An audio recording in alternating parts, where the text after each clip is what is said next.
अस्सलाम वालेकुम everyone, welcome back to my channel. कैसे हैं आप सब लोग? उम्मीद करती हूँ सब ठीक ठाक होंगे और खैरियत से होंगे। आज हम बात करने वाले हैं ऐसे ख़तरनाक साइंस के बारे में कि अगर आपको प्रेगनेंसी में किसी भी ट्राइमेस्टर में ये सारे साइंस या सिम्टम्स शो होते हैं तो आपने फ़ौरन डॉक्टर के पास विजिट करना है, क्योंकि अक्सर हमें ऐसा लगता है कि ये सब चीज़ें नॉर्मल हैं और हर प्रेगनेंसी में इस तरह की चीज़ें होती हैं तो हम उसमें काफ़ी ज़्यादा लापरवाही कर देते हैं, लेकिन वो हमारे और हमारे बच्चे के लिए बहुत ही ज़्यादा डेंजरस होती हैं। तो इसलिए आपने इस वीडियो को कंप्लीट देखना है ताकि आपकी सारी कन्फ्यूजन दूर हो सके और आपको पता चल सके कि कौन सा ऐसा अलार्मिंग और वार्निंग साइन है कि उस टाइम पे आपने बिल्कुल लापरवाही नहीं करनी है और डॉक्टर के पास फ़ौरन से जाना है। उससे पहले मेरे चैनल को सब्सक्राइब कर दें, वीडियो को लाइक कर दें और शेयर कर दीजिएगा। तो वीडियो स्टार्ट करते हैं। तो सबसे पहला जो साइन है जिसमें हमें बहुत ज़्यादा कन्फ्यूजन भी रहती है वो होता है वजाइनल ब्लीडिंग या फिर ब्राउन डिस्चार्ज का। ब्राउन डिस्चार्ज और ब्लीडिंग को लेके काफ़ी ज़्यादा कन्फ्यूजन रहती है, लेकिन एक चीज़ समझ लें कि ब्लीडिंग और ब्राउन डिस्चार्ज अगर आपके किसी भी ट्राइमेस्टर में होता है, चाहे वो आपका फर्स्ट ट्राइमेस्टर है, सेकेंड है या थर्ड है,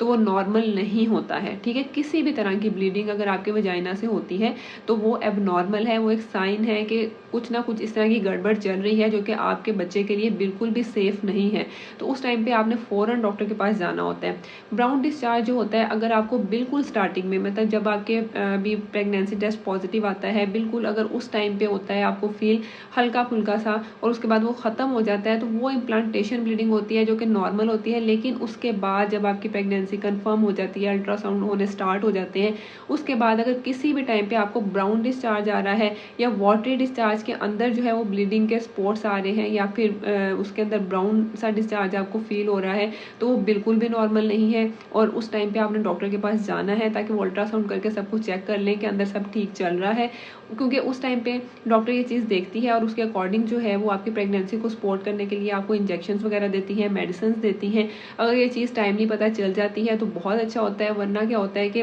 फिर प्रीमेच्योर डिलीवरी हो सकती है अगर बिल्कुल आपके एंड वाले ट्राइमेस्टर्स में ये डिस्चार्ज हो रहा है, और अगर आपके शुरू के ट्राइमेस्टर में ये डिस्चार्ज हो रहा है तो मिसकैरेज और अबॉर्शन का भी खतरा होता है। नेक्स्ट हम बात करते हैं एब्डोमिनल पेन के बारे में। पेट के निचले हिस्से में दर्द होना, कमर में दर्द होना। तो पेट के निचले हिस्से में दर्द भी आपकी पूरी प्रेगनेंसी में नॉर्मल नहीं होती है। बिल्कुल स्टार्टिंग में ये होता है कि आपका जो है वो ब्लड फ्लो यूट्रस की तरफ काफ़ी ज़्यादा होता है, उसमें आपको हल्का सा भारीपन महसूस होता है, लेकिन ऐसा नहीं होता है कि आपके पेट के निचले हिस्से में काफ़ी ज़्यादा दर्द होना स्टार्ट हो जाए। तो अगर आपको पेट के निचले हिस्से में दर्द होती है किसी भी ट्राइमेस्टर में, फर्स्ट, सेकेंड और थर्ड में, और साथ में आपको कमर में भी दर्द होती है, और इसके साथ अगर आपको इजाफी जो है वो डिस्चार्ज का भी प्रॉब्लम आ रहा है, ब्लीडिंग का प्रॉब्लम आ रहा है, तो ये काफ़ी ज़्यादा डेंजरस होता है और उस केस में भी आपने फ़ौरन डॉक्टर के पास जाना है, क्योंकि ये भी सेम ही इंडिकेशन करता है कि आपका मिसकैरेज या अबॉर्शन हो जाएगा।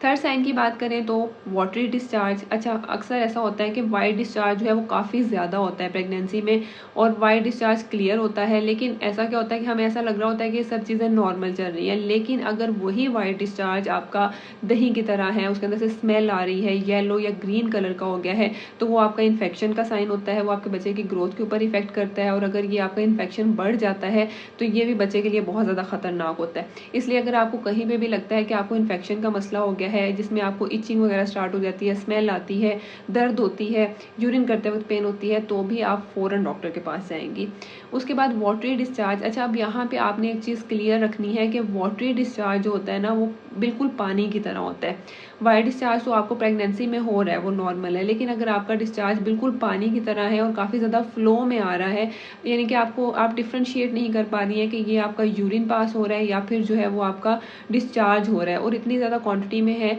कि वो आपका अपने कंट्रोल में नहीं है कि वो रुक जाए, तो इसका मतलब होता है कि आपका वाटर बैग लीक कर गया है। तो उस टाइम पे तो आपने बिल्कुल भी देर नहीं करनी होती है और डॉक्टर के पास विजिट करना होता है। अगर बिल्कुल आपके लास्ट ट्राइमेस्टर चल रहा है तो उस केस में अक्सर इस तरह की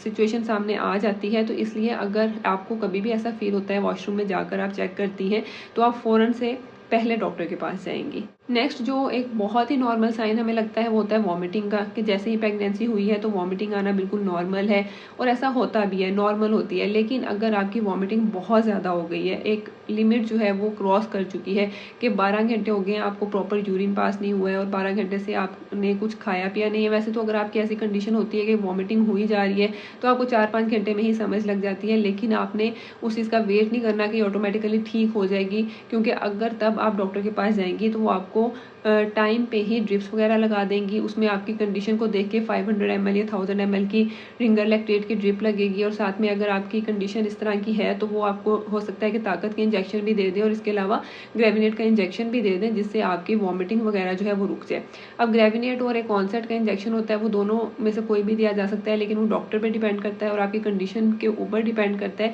कि आपको कौन सा सूट करता है। तो उसके अकॉर्डिंग वो दे देती हैं ताकि आपको डिहाइड्रेशन का प्रॉब्लम ना हो, क्योंकि अगर डिहाइड्रेशन का प्रॉब्लम हो जाता है तो ये बहुत ही खतरनाक सिचुएशन हो जाती है आपके लिए भी और आपके बच्चे के लिए भी। उसके बाद प्रेगनेंसी सिम्टम में जो है वो हेडेक भी काफ़ी ज़्यादा कॉमन है। हमें सर में दर्द होता है क्योंकि हार्मोनल चेंजेस होते हैं, बिल्कुल स्टार्टिंग में होती है प्रेगनेंसी, तब भी काफ़ी ज़्यादा सर में दर्द होता है। लेकिन अगर आपका सर का दर्द जो है वो बहुत ज़्यादा है और टाइम के साथ साथ बढ़ भी रहा है और आपको खुद भी ऐसा लगता है कि आपको कभी ब्लड प्रेशर का प्रॉब्लम भी रहा है, लेकिन अगर ब्लड प्रेशर का प्रॉब्लम नहीं भी है और आपके सर में दर्द काफ़ी देर तक है, तो आपने एक दफ़ा अपना ब्लड प्रेशर लाजमी चेक कर लेना है। और अगर आपको लगता है कि आपका ब्लड प्रेशर इंक्रीज़ है और अगर आपके पास फैसिलिटी मौजूद नहीं है ब्लड प्रेशर चेक करने की, तो आप हॉस्पिटल विजिट करें ताकि वहाँ पे आपका ब्लड प्रेशर चेक किया जाए। क्योंकि हाइपर टेंशन जो कि हाई ब्लड प्रेशर एक होता है, अगर प्रेगनेंसी में आपको ये कंडीशन होती है जो कि नॉर्मली 20 वीक के बाद नोटिस की जाती है, अगर ऐसा मसला होता है तो आपके बच्चे के लिए बहुत ज़्यादा ख़तरनाक होता है। इवन बहुत सी प्री मेच्योर डिलीवरीज और कुछ केसेस में तो ये होता है कि अगर आपको टाइमली उस चीज़ का पता नहीं चलता है तो अक्सर बच्चों की डेथ जो है वो पेट के अंदर ही हो जाती है। तो बहुत ही सीरियस कंडीशन होती है, इसलिए ब्लड प्रेशर के मामले में कभी भी आपने लापरवाही नहीं करनी। देन नेक्स्ट साइन जो है वो है इचिंग का, खारिश होना। अगर आपके पेट के ऊपर खारिश होती है तो वो नॉर्मल है, क्योंकि आपकी स्किन जो है वो स्ट्रेच कर रही होती है, उस पर आप मॉइस्चराइजर वगैरह लगाते हैं तो वो ठीक हो जाती है। लेकिन अगर आपकी हथेली के ऊपर और पाँव के नीचे तलवों पर जो है वो खारिश काफ़ी ज़्यादा होती है। अच्छा, कुछ कंडीशन में ये होता है कि हमारी बॉडी पे छोटे छोटे से बम्प्स बन जाते हैं, वो भी प्रेगनेंसी में अक्सर कंडीशंस में हो जाता है। लेकिन अगर आपकी हथेली पे और पाँव के तलों पे काफ़ी ज़्यादा खारिश हो रही है जो कि कंट्रोल में नहीं है, तो वो भी ऐसी रीजंस की वजह से होती है कि जिसकी वजह से आपके बच्चे की ग्रोथ इफेक्ट होती है और उस केस में भी बच्चे की अक्सर जो है वो डेथ हो जाती है। तो अगर आपको ऐसा भी मसला आ रहा है तब भी आप फ़ौरन अपने डॉक्टर से जो है वो कंसल्ट करें। इस चीज़ को लाइट मत लें कि अच्छा खारिश हो रही है तो ये नॉर्मल है प्रेगनेंसी में होना। कुछ जगहों पे खारिश होना नॉर्मल होती है, लेकिन हर जगह पे खारिश होना नॉर्मल नहीं है।